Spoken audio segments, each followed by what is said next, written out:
Hey guys, welcome back to my channel. So first of all, I want to say thank you so much for watching this at the comfort of your own home and doing your part to help flatten the curve by practicing social distancing and self-isolation. And I know it's a crazy time out there right now, and a lot of us have been impacted by this crazy pandemic, but I'm here to give you guys some more plant positivity and hopefully get your mind off of that. And in this video, I'm going to walk you guys through what I usually do to kind of get my plants ready for the spring and growing season. So I usually like to start off by doing a general walkthrough and taking an inventory of all the plants. This gives me an idea on which plants that need to be reorganized and moved around, which ones need to have their soil aerated and topped up, which ones need to be repotted, cleaned, wiped down, pruned, and so much more that we're going to go through today.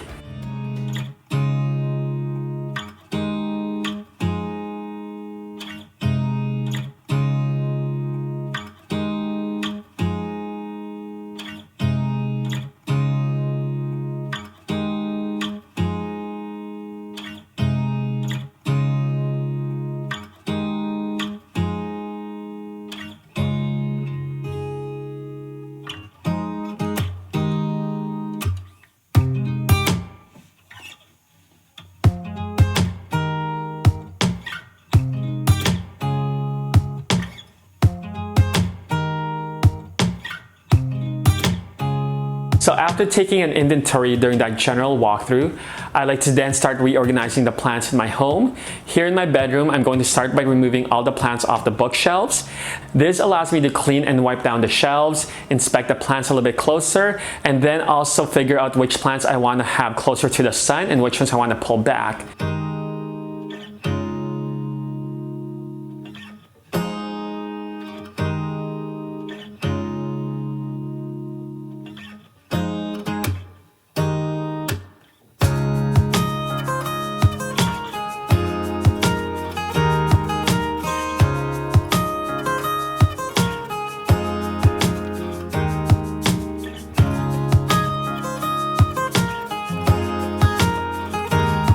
During the winter season, I usually like to have the plants that require a lot of bright light closer to the window. Obviously, the sun is a little bit shorter and not as intense during the winter. However, during the spring and summer months, they do get a bit intense, so I usually like to move them back so that way we don't risk their leaves burning.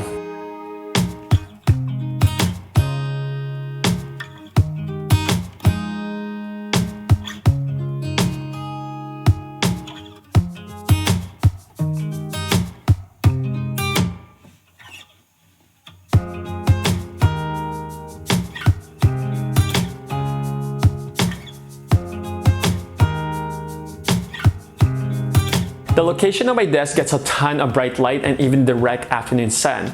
So the plants I'll usually have here are those plants that can require some intense lighting, like my jade, hoyas, sansevierias, and cacti.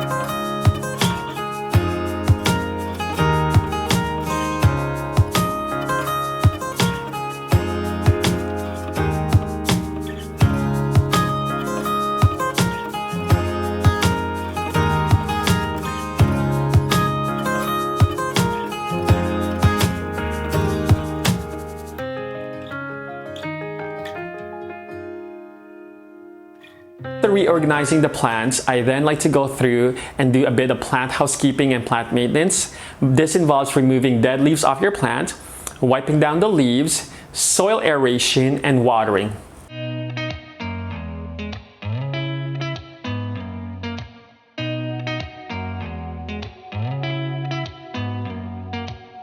Did you ever stop and think, why spend too much time just getting ready? Let me be honest, I don't know a single thing that I haven't done to make you notice. Like most things in your home, plants also collect a lot of dust and dirt over time, especially if you have larger plants with larger leaves. So wiping them down allows them to obviously absorb a lot of the sun and energy and continue to photosynthesize well. It's a shame that my hands start shaking all of the time when you're around.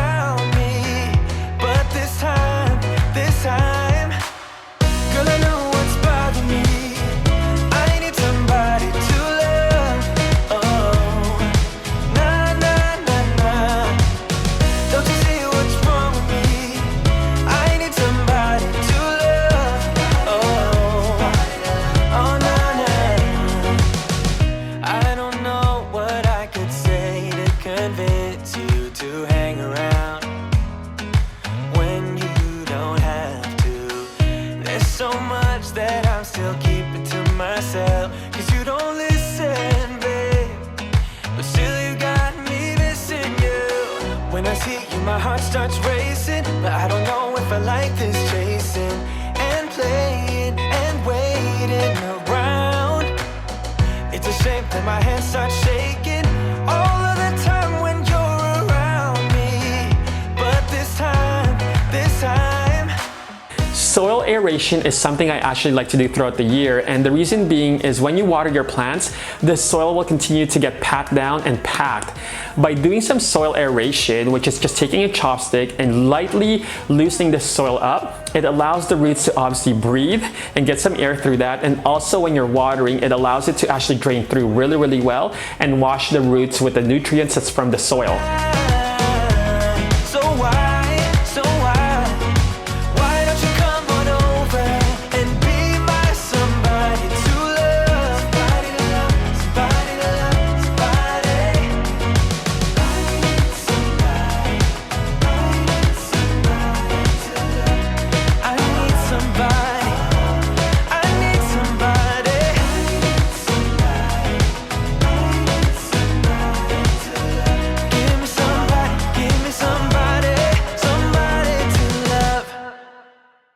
So watering your plants is obviously something you do throughout the course of the year, and during the winter months I usually hold my watering back. However, during the spring and growing season I do increase my watering, so I usually like to take this opportunity to start a new benchmark and create a base of how frequent my watering will be for some of my plants.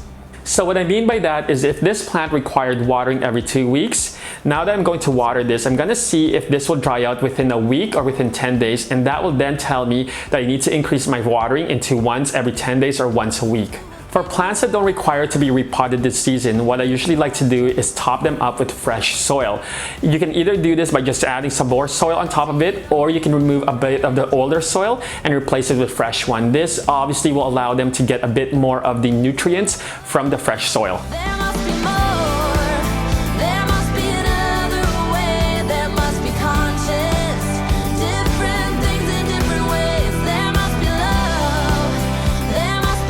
For those of you guys who likes to fertilize your plants, this is a great time to do it, as you do want to fertilize during the growing season. I personally don't use any fertilizer on most of my plants. However, I did start adding eggshells on my plants, and a few of you guys have commented and asked why I do that. And the reason being is because my grandpa had eggshells on his plants growing up, and they would always look so healthy and thrive really well. So after doing a bit of research, I realized it's because there's some calcium that the plants can benefit from. So a few of you guys have actually suggested put the eggshells into a food processor or a blender and crush it as much as you can, and then sprinkle this on top of the soil.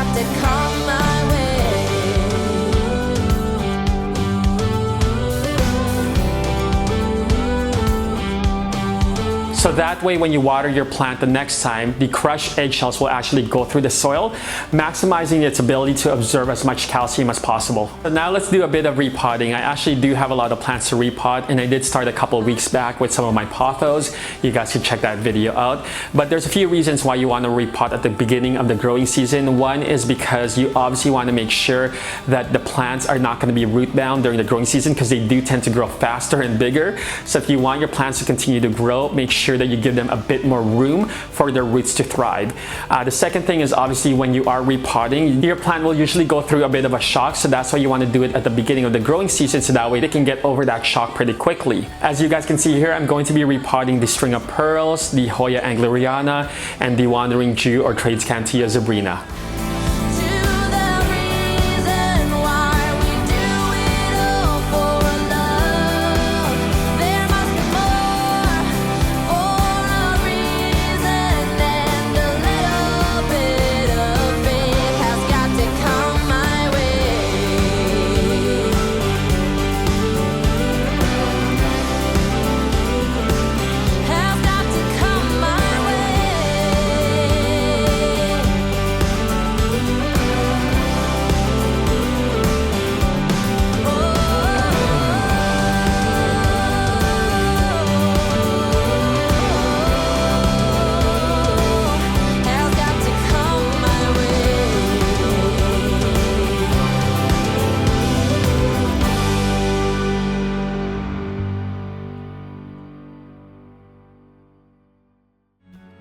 There you guys have it. That's pretty much what I did to get most of my houseplants ready for the spring and growing season.